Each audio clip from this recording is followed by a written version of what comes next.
Hi pretty people, it's Crystal, your very own personal beauty pro. I'm actually a working makeup artist. My primary work is in what's called advertising, commercial, editorial, the type of work you would see in ads or magazines. I've also done many a New York Fashion Week. I've also served as a beauty editor and writer. And the list goes on. One of the things I love to do, in addition to doing what I love, is share those tips, tricks, backstage secrets, techniques, product knowledge with you. I've done hundreds of faces of all the races, so there'll definitely be gems in this for everyone. Whether you're an everyday girl, an aspiring pro, a fellow pro, whatever your reason for watching, I hope you will leave feeling uplifted and pretty.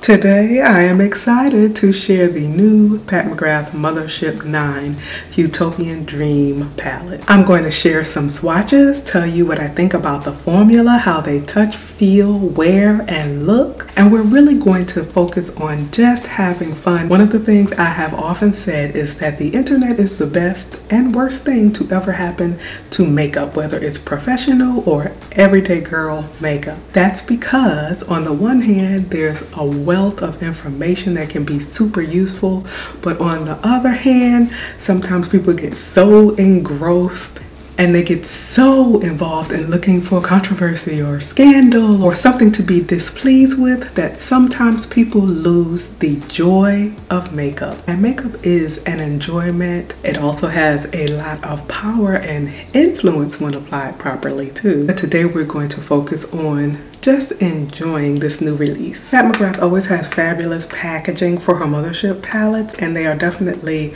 collectible and part of the fun. The shipping and customer service was really good for me for this launch. It is a luxury brand, and so you do want the luxury experience from beginning to end.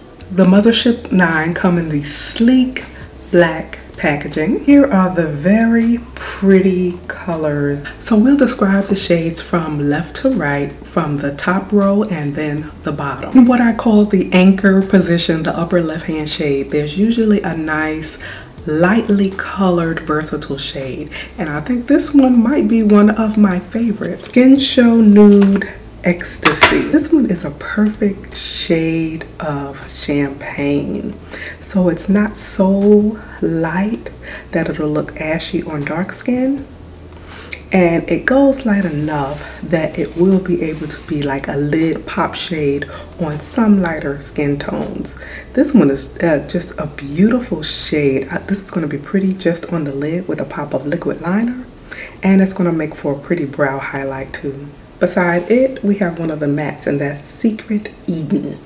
Secret Eden goes on smooth and velvety, and it's a pretty soft mauvey rose shade that will be really pretty just as a standalone or to add some depth in your crease with the other shades. This next shade is a really beautiful one. This one, you think we have all the bronzes we need. She comes out with this Bronze Desire. Such a beautiful brown bronze, not too red, not too copper, but not neutral either, just that perfect kiss of warmth. And this particular formula feels like there's actual butter in the formula. It is so delicious to the touch. It feels like pure butter or pure silk to the touch. Next is that gold Bronze Solaris.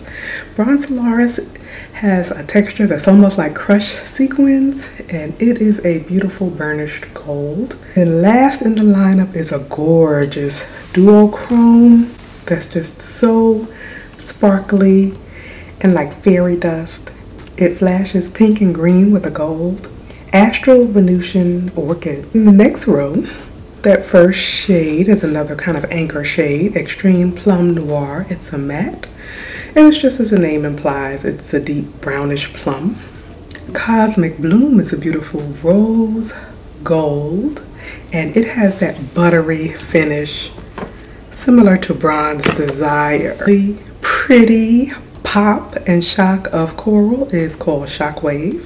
It's matte too. The next shade is the Trichrome, and it's Blitz Extreme, and it also has that buttery, silky texture. Gorgeous flashes of burgundy and green. The last shade is a sizzling but wearable iridescent purple called Astral Amethyst Moon. They also released the new IntensifEYES Artistry wand, so I'm showing you how that works with intensifying the shimmery and sparkling shadows. So as you can see, it enhances the sparkle and shine of your shimmering shadows. Obviously, wet types of products are not meant for matte shadows, typically speaking, unless it's a water activated shadow, which is rare. Otherwise, mattes will just get muddy. These are meant for shimmers. Many people have noticed, obviously, that this does have some shades that compare to some previous Mothership palettes, and they do indeed have some similarities. They don't have duplicates though. So now I'll walk you through how I created the eye look I'm wearing, and we'll have some fun playing with the palette. So I thought it only right to start out with a full face of Pat McGrath. So this is Pat's foundation, concealer, loose powder, and blush. In particular, on the hollows of the cheek, and to kind of shape the cheek out, I'm using this warm, beautiful, burnt reddish tone, Paradise Venus. Then on the apples of the cheek and kind of as the highlighter, this is Desert Orchid, and this is a beautiful peach with a subtle sheen. So I thought it'd be fun to just kind of create the look as we go. Of course, I'm always going to share my pro tips and tricks and the things that have worked for me over the years, and I know work on others. And I guess we'll kind of choose some tones that go with this Versace blouse moment from Zara. I'm going to take this soft mauve tone. This is a matte, which means it's free of shine, and the shade is called Secret Eden. And I'm going to start creating some depth in the eye, some shape, and the crease where I want the crease to be. And for that, I am using my Sonia G Sky brush. This is the classic crease brush. As always, I usually just gently tap a shadow, and then I tap it even again on a paper towel or the back of my hand. I like to work with a minuscule amount of product, that way I always keep control of the look and there's less cleanup at the end. So the crease, where you see the line that creases in my eye, there's not a ton of lid space there, just naturally. So I'm going to start up in the actual hollow, right below the actual bone. And that's where you can create a beautiful crease that opens up the eye but still looks natural. You push in and you see where that sinks in and creates a hollow. A lot of times, especially with smaller lid space, that will be a bit higher than where you will see the line where it actually creases. So that's a good guide for you.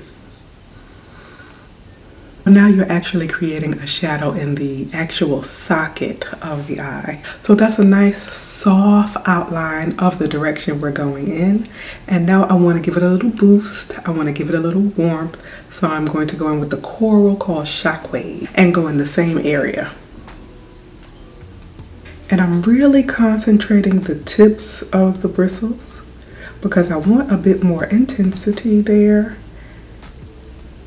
And I still want the first color to smoke through. So I still want to see a hazy outline of the first color. And then I'm going to add some depth and contour with this warm color. And then with the same brush, I am going into Extreme Plum Noir. I'm going to add even more dimension and intensify that crease just a wee bit. And now I'm going to focus the color also on the inner and outer corners of the lid. So I'm focusing right on the middle of the eye and really just focusing on carving that out a bit. And the center of the eye is the focus. In here, in the outer lid out there.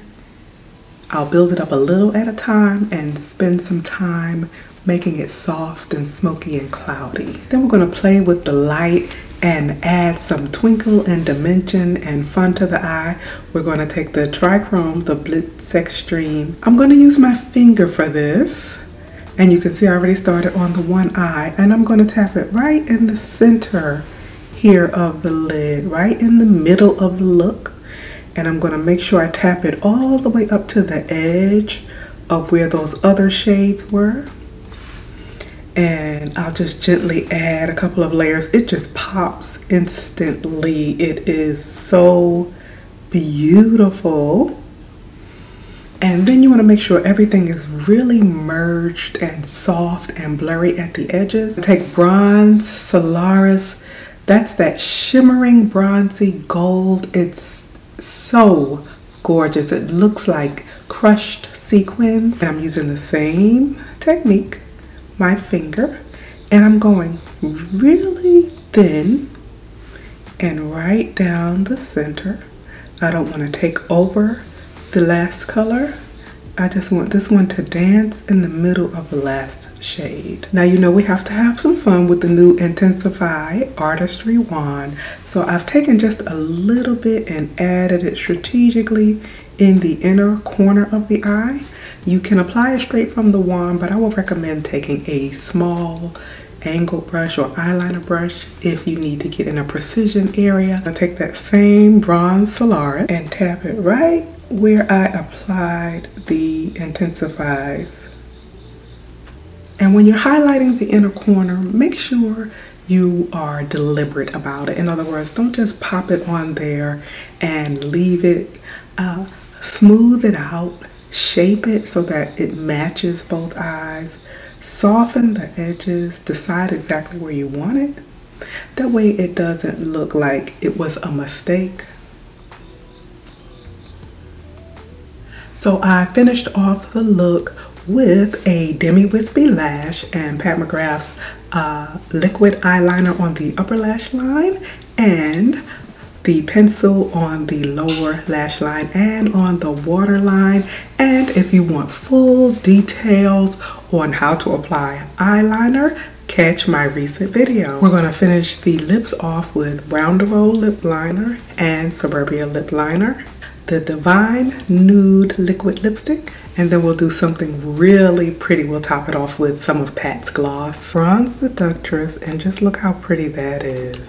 And that's one of many countless looks you can create with the new Mothership 9 Huetopian Dream. It's a really pretty, soft, elegant way to play with color, sheen, and sparkle. Definitely an all-occasion palette, and one people will enjoy if they enjoy Pat's formula, or they're a collector, or they really like color schemes like this one. If I have to sum the palette up, I would just describe it as pretty. It's very pretty. It has these beautiful shades with hints and whispers of color, a nice variety of finishes from sheens to more shimmer to ultimate sparkle, then a couple of mattes to anchor the palette. There's a card inside with the shade names, and they're also on the back. The back will also contain the ingredients and any cautions, just like most cosmetics brands.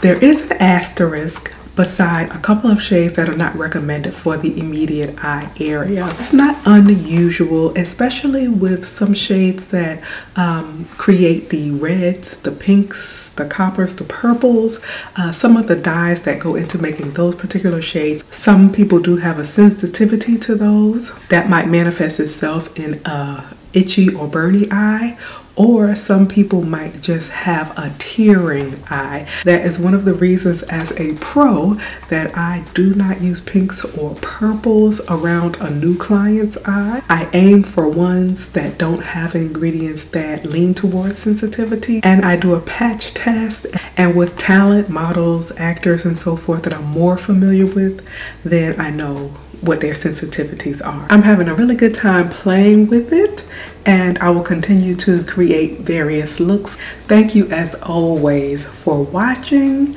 Sharing with you is part of what makes this so much fun. I'm excited about upcoming videos, and I hope you enjoy them as much as I'm enjoying preparing them for you. Until we meet again, keep it pretty.